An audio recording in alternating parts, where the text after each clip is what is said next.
আবারও ফিরে আসি আমরা আলোচনায়।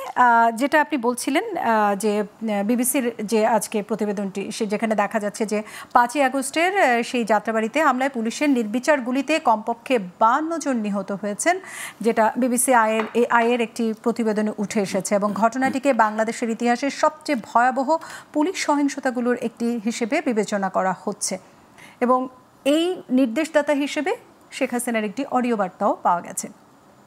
আপনি বলছিলেন এ সংক্রান্ত আলোচনাটি যেখানে আমরা রেখে গিয়েছিলাম। প্রশ্ন হচ্ছে যে আওয়ামী ফ্যাসিবাদী যে পুরো চক্রটা আছে, এর ভিতরে গণমাধ্যম আছে, বুদ্ধিজীবী আছে, লেখক সাহিত্যিক আছে, ব্যবসায়ীরা আছে, পুরো আওয়ামী চক্র যেটা, তারা কিন্তু এখন স্টেট অফ অবলিভিয়নে আছে আর কি, মানে একটা সেলফ ডিনায়াল মুডে আছে যে না এরকম কিছুই ঘটে নাই। এবং আপনি দেখবেন বিবিসির ডকুমেন্টারির শেষের পরে আওয়ামী লীগের একটা কমেন্ট আছে ওখানে, এবং সেই কমেন্টে দেখবেন যে আওয়ামী লীগের নেতারা কিভাবে এই ঘটনাগুলোকে অস্বীকার করছে, যে আইনশৃঙ্খলা বাহিনীর বাড়াবাড়ি আছে, প্রধানমন্ত্রী জড়িত থাকবার কথা না, এই ধরনের হুকুম দিয়ে উনি মানুষ মারেন নাই, এর আগে উনি এগুলো কখনো করেন নাই, উনি কেন এটা করতে যাবেন, এখানে এই অতিরিক্ত বাড়াবাড়ি কেউ করে থাকলে উনি এই আইনশৃঙ্খলা বাহিনীর উপর চাপিয়ে দেওয়া হয়েছে। তাহলে দেখেন বিবিসির ডকুমেন্টারিতে যে আওয়ামী লীগের স্টেটমেন্ট আসছে, সেখানেও সুযোগ ছিল আওয়ামী লীগের, একটা হিস্টোরিক অপরচুনিটি ছিল জাতির কাছে ক্ষমা চাওয়ার, যে ইয়েস জেনোসাইড হ্যাপেন্ড, এখানে ক্রাইমস এগেনস্ট হিউম্যানিটি হয়েছে, এখানে হাসিনার মতো একটা ফ্যাসিস্ট মনস্টার অনেক ক্ষতি করেছে আমাদের, এটা বলার সুযোগ ছিল। ছাত্রদের সাথে কিন্তু পুলিশেরও অনেক লোক মারা গেছে। পুলিশের লোক যেটা মারা গেছে সেটা হচ্ছে যে আপনাকে রিয়াকশনটা দেখতে হবে। আপনি যখন যাত্রাবাড়ি ম্যাসাকারের পুরো ভিডিওটা দেখবেন, বাস্তবতাগুলো দেখবেন, যেখানে হাজার হাজার লোক গুলিবিদ্ধ হয়েছে, এবং ওখানে যে জিডিতে আছে এই ডকুমেন্টারি দেখানো হয়েছে প্রায় 2500 লাইভ অ্যামুনিশন ব্যবহার করা হয়েছে 24 ঘন্টায়, 2500 লাইভ অ্যামুনিশন। এরপরে ওইখানে যদি রিয়াকশন হয়, ওখানে যদি জনগণ ওখানে ঝাঁপিয়ে পড়ে, তখন কি করবার আছে? এটা খুবই সামান্য হয়েছে। পৃথিবীর ইতিহাস যদি দেখেন, এই ধরনের ঘটনাগুলোতে বাংলাদেশে হাজার হাজার পুলিশ মারা যাওয়ার কথা ছিল, মারা যায় নাই। বরং এমনও হয়েছে ওখানে গিয়ে ছাত্ররা গিয়ে মাইকে বলছে, আল্লাহর ওয়াস্তে আপনারা হাসিনার হুকুম আর শুইনেন না, আপনারা জনগণের পক্ষে চলে আসেন, আপনারাও গুলি কইরেন না, আমরাও আর ইট পাটকেল মারবো না। সেনাবাহিনীকে গিয়ে ছাত্ররা রিকোয়েস্ট করছে, প্রতিবাদী জনগণ রিকোয়েস্ট করছে, ভাই আল্লাহর রাস্তায় ওনাদেরকে একটু বুঝায় বলেন আমাদেরকে যেন গুলি না করে। তাহলে দেখেন এই লেভেলের জনগণের ভিতরে যে সহনশীলতা, যে এইটা আমার দেশ, পুলিশ আমার শত্রু না, তাদেরকে জনগণের পক্ষে আসবার জন্য বলা হচ্ছে। সেনাবাহিনীকে ট্যাঙ্কের উপর বসে আছে, সেনাবাহিনীকে বলা হচ্ছে আপনারা বসে আছেন কেন, কিছু করেন না কেন, পুলিশকে বলছেন না কেন গুলি বন্ধ করবার জন্য। তো সেই জায়গায় 6 জন পুলিশ মারা গেছে, যেটা খুব দুঃখজনক, কিন্তু এইটা হাসিনার হাতের কামাই, তার যে অন্যায় অবৈধ হুকুম ছিল সেই জায়গাটাতে সেখানে সেনাবাহিনী তখন কোনো রোল প্লে করে নাই। কারণ আপনারা জানেন ডিসিপ্লিন ফোর্স, একটা ডিসিপ্লিন ফোর্সকে যদি অ্যাক্ট করতে হয় তার ইমিডিয়েট কমান্ডিং অফিসার থেকে তাকে এটা হুকুম পেতে হয়। তার কমান্ডিং পজিশন ছিল যাত্রাবাড়ি থানাটাকে প্রোটেক্ট করা, কিন্তু এইরকম রিপিটেড রিকোয়েস্টের পরে যেটা হয়েছে সেখান থেকে উইথড্র করে চলে আসছে, উইথড্র করে চলে গেছে, সেনাবাহিনী সেখান থেকে চলে গেছে। এখন দেখেন এই সেনাবাহিনী তো গুলি করছে, এই যৌথ বাহিনীও তো বাংলাদেশের জনগণের উপরে অসংখ্য গুলি করছে, তো সেই ট্যাঙ্কটা তো জনগণ পোড়ায় দেয় নাই, অল্প কয়টা মানুষ ছিল। তো আপনি যদি দেখেন হাজার হাজার মানুষের ভিতরে, ওখানে তো মব হয় নাই, ওখানে তো মব জাস্টিস করে ফেলতে পারতো, করে নাই তো। অতএব সেই জায়গাতে এখানে অ্যাপ্রিসিয়েট করতে হবে জনগণ কতটুকু রিজনেবল এবং ডিসপ্রপোর্শনেটলি রিজনেবল আচরণ করেছে। অতএব সেই জায়গায় আপনি দায়টা দেখেন আওয়ামী লীগের, যে এইরকম একটা ফ্যাসিস্ট সংগঠনকে যারা পুনর্বাসন করার কথা বলছে, নির্বাচনে আনার কথা বলছে, বিচার করবার ব্যাপারে, এটা তো দল করে নাই, হাসিনা করছে, এই ধরনের কাজ করবার চেষ্টা করছে, তারা বারবার কিন্তু একটা হিস্টোরিক অপরচুনিটি মিস করছে গণহত্যার জন্য জাতির কাছে ক্ষমা চাওয়া, যারা যারা জড়িত তাদেরকে বিচারের মুখোমুখি করা এবং দল থেকে বহিষ্কার করে নতুনভাবে দলকে পুনর্গঠিত করবার যে আয়োজন, সেটা করবার অপরচুনিটি তারা মিস করেছে।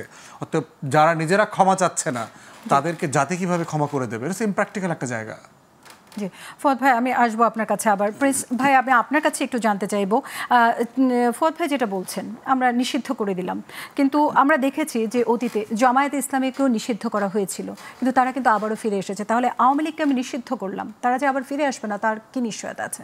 না, আমি ওটা তো আপনি যে সহজ অঙ্ক বললেন, এই অঙ্কর বাইরে তো নতুন কোনো অঙ্ক নাই, কিন্তু আমি জায়গাটাকে এই জায়গাটা আবার রিপিট করতে চাই যেটা উনি শেষ দিকে বললেন। আসলে তো এইটা খুবই আমার কাছেও খুবই কি বলবো যে বিস্ময়কর লাগে। এত বড় একটা হত্যাযজ্ঞ সংগঠিত হলো, এটা কি কোনোভাবে আমি মানে ওই পরের শব্দটা উচ্চারণিত করতে চাই না, মানে আমি বলতে হচ্ছে যে অস্বীকার করার কি জো আছে, কিন্তু ওই কথাটা বলবো কেন, ওটা তো বলার দরকার নাই। তা একটা ঘটনা আপনি সেইটাকে কি ইচ্ছা করলে কি বাতিল করে দিতে পারবেন? তা যারা এখনো পর্যন্ত ওই ধরনের অস্বীকার করার বা অন্য জায়গাটা করছে, তার কোন স্বর্গে বাস করছে এটাই তো আমার বুদ্ধিতে আসে না। তা কি বলবো, তা এইটাকে সুতরাং এইরকম একটা জায়গায় যদি কেউ এই অস্বীকার করার মধ্য দিয়ে মনে করে নিজেকে প্রতিষ্ঠিত করবে, আমার ধারণা যে তারা ভুল জায়গায় আছে এবং বাংলার মানুষ এটা মেনে নেওয়ার কোনো কারণ নাই। সাময়িক জোরজুলুম করে কিছু আপনি করতে পারেন যে কেউ, কিন্তু এটা কোনো কারণ নেই। তাহলে যেটা দাঁড়াবে, এবার আমি আপনার কথায় আসি যে আসলে যার জন্য আমি কিন্তু শুরুতে যেটা বলেছিলাম, আমরা শুধুমাত্র নিষিদ্ধ, আমি যে কোনো জায়গার কথা বলেন, আপনি ভুলে যাই আমরা এই একটা যে দলের আলোচনা করছি এটা বাদ, নিষিদ্ধ আসলে শেষ বেলায় কোনো সমাধান না। আইনগত সব কাজ করেই যেতে হবে, কিন্তু সমাধানটা হচ্ছে রাজনৈতিকভাবে মোকাবেলা করা। মানে যে অপকর্মগুলো যারা করেছে তার বিরুদ্ধে আমরা যদি পজিটিভ রাজনীতি শো করতে পারি এবং তারা যে যে কারণের এই ধরনের একটা কর্তৃত্ববাদী স্বৈরাচারী ফ্যাসিস্ট হয়ে উঠল, এই প্রবণতার বিরুদ্ধে যদি ফাইট করতে পারি আমরা এবং জনগণকে সচেতন সংগঠিত করতে পারি, তাহলে এই জনগণই হবে যে প্রকৃতপক্ষে যে তাদেরকে আর এই ধরনের সুযোগ দেবে না। যেটা বললেন জনগণ তো সহ্য ক্ষমতা অনেক বেশি, সেইটা তো এখন ওই যে সেই আলোচনাটা আবার একটু ভিন্ন ধরনের হয়ে যায়। তবু যেহেতু তুললেন বলে বলি, যদিও আমি সেই জায়গাটা বাংলাদেশের মানুষ থাকুক আমরা চাই না। সেটা হয় কি, এক একটা দেখবেন এক একটা সমাজ তার এক এক ধরনের বৈশিষ্ট্য আছে, যে আমাদের এই সমাজে কিন্তু নানা ধরনের বৈশিষ্ট্য আছে।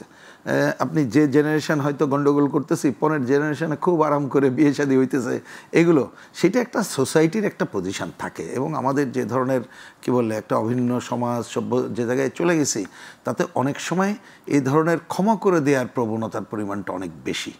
কিন্তু উনি যেটা বললেন তা মিনিমাম তো সেই জায়গায়ও তারা বিবেচনা করেনি। যার জন্য দেখেন যে কথাটা আমি আজকে বলতে চাইছিলাম না, কিন্তু আপনার কারণে আবার বলছি, এটা আমরা বলি নাই, কিন্তু বহু জায়গাতে তো এই আলোচনাটা উঠছিল। এমনকি এখন যারা ক্ষমতায় আছে তাদের দিক থেকেও যে এত বড় ঘটনা, তারা ক্ষমা চাক, তারা নতুনভাবে তারা সংগঠিত আসুক, এই আলোচনাগুলো আসছিল কি কারণে? যেমন হচ্ছিল যে ঠিক আছে এখানে তো আমাদের সবাই মিলে থাকতে হবে, আমরা যারা, এবং এটা তো ঠিকই, তার তো বিরাট সমর্থক বাহিনী, এবং সেই সমর্থক বাহিনী সবাই যে সরাসরি জড়িত এ কথা তো বলার কোনো কারণ নেই, নানাভাবে করে, এত ঐতিহ্যবাহী যাক সেই জায়গায় করে, কিন্তু সেই দায় তো তার প্রধান জায়গা। তারা বরঞ্চ এখনো পর্যন্ত, এটা তো আমরা দেখি, আমরা তো এখনো পর্যন্ত জানি না, জানার কি আছে। এর আগেও ঠিক ওই হত্যাযজ্ঞের আগেও যদি বলেন সেই দিক টেলিভিশনে অন্য কারণে দেখা হয়েছে না, তাদের অনেক বড় বড় নেতারা আছে, আমি এই কথাটা বলতেও কেমন লাগে, তারা আমাদের কাছে হয়তো টেলিভিশনে বলার পরেও তাদের অসহায়ত্ব বলেছে। তাদের অনেকেই এই আন্দোলনে ছিল না সেটা বললে হবে, অনেক সমর্থক বাহিনী বলছে হচ্ছেটা কি। আমি আপনাকে এই একটা জাস্ট কথাটা আপনি তুলেন বলে বলি, একজন বয়স্ক এক ভদ্রলোক, তিনি কে বলা যায় সেনাবাহিনীর একজন সাবেক, তিনি একেবারে কট্টর আওয়ামী লীগের। আমাকে তিনি বলেছেন আগেই যে শোনেন, আমার একেবারে নাতি আমাকে বলছে, এই দাদু তুমি যাবা না মিছিলে? আমি তো তার হাত ধরেই মিছিলে গিয়েছিলাম। রিয়েলিটি, কিন্তু আমি বলছি সেটা তো যারা এর যে দায়িত্বপ্রাপ্ত তারা তো মিনিমাম উপলব্ধির জায়গা নেই। কিন্তু আমি মনে করি সেই আলোচনা এখন আমরা যেতে চাই না। আমাদের আলোচনাটা হচ্ছে এত বড় হত্যাযজ্ঞ, তার বিচারের জায়গায় যেতে হবে, তার প্রত্যক্ষ পরোক্ষভাবে যারা আছে, এবং আমাদের রাজনৈতিক অঙ্গন এবং সচেতন সংগঠিত মানুষকে কিভাবে এই ধরনের প্রবণতাকে রাজনৈতিকভাবে মোকাবেলা করব, সেইটা একটা পজিটিভ জায়গায় যেতে পারবো।